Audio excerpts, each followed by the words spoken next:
நீங்கள் பார்த்து கொண்டிருப்பது நியூஸ் 21 செய்திகள். தமிழ்நாடு செய்திகளை உடனுக்குடன் தெரிந்து கொள்ள நியூஸ் 21 செய்திகளை பாருங்கள். கண்டன ஆர்ப்பாட்டம் நடைபெற்றது. கள்ளக்குறிச்சி மாவட்டம் கள்ளக்குறிச்சி கச்சேரி சாலையில் அம்பேத்கர் சிலை முன்பு அதிமுக கட்சி மற்றும் தோழமை கட்சிகள் சார்பில் கள்ளக்குறிச்சி சட்டமன்ற உறுப்பினர் செந்தில்குமார் தலைமையில் கண்டன ஆர்ப்பாட்டம் நடைபெற்றது. இந்த கண்டன ஆர்ப்பாட்டத்தில் உளுந்தூர்பேட்டை முன்னாள் சட்டமன்ற உறுப்பினர் மற்றும் அதிமுக மாவட்ட செயலாளர் குமரகுரு கலந்து கொண்டு கண்டன உரையாற்றினார். அவர் பேசுகையில், கள்ளக்குறிச்சி மையப்பகுதியில் அமைந்துள்ள புரட்சியாளர் அம்பேத்கரின் சிலையை அமைக்க நாங்கள் எதிர்ப்பு தெரிவிக்கவில்லை.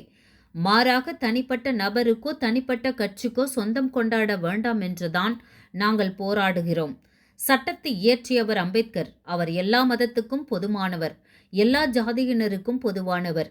அவர் சிலையை ஆரம்பத்தில் யார் திறந்து வைத்தார்களோ அந்த கல்வெட்டில் யார் பெயர் பதிக்கப்பட்டுள்ளதோ அது மட்டும்தான் வேண்டும்.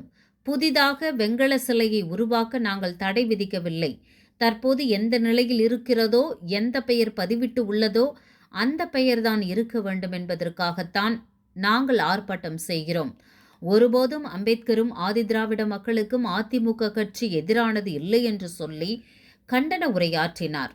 முன்னாள் அமைச்சரும் கட்சியின் அமைப்பு செயலாளருமான மோகன், முன்னாள் பாராளுமன்ற உறுப்பினர் காமராஜ், முன்னாள் சட்டமன்ற உறுப்பினர்கள் அளவில் பாபு, பிரபு கலந்து கொண்டு தங்களது கண்டன உரையை தெரிவித்தார்கள்.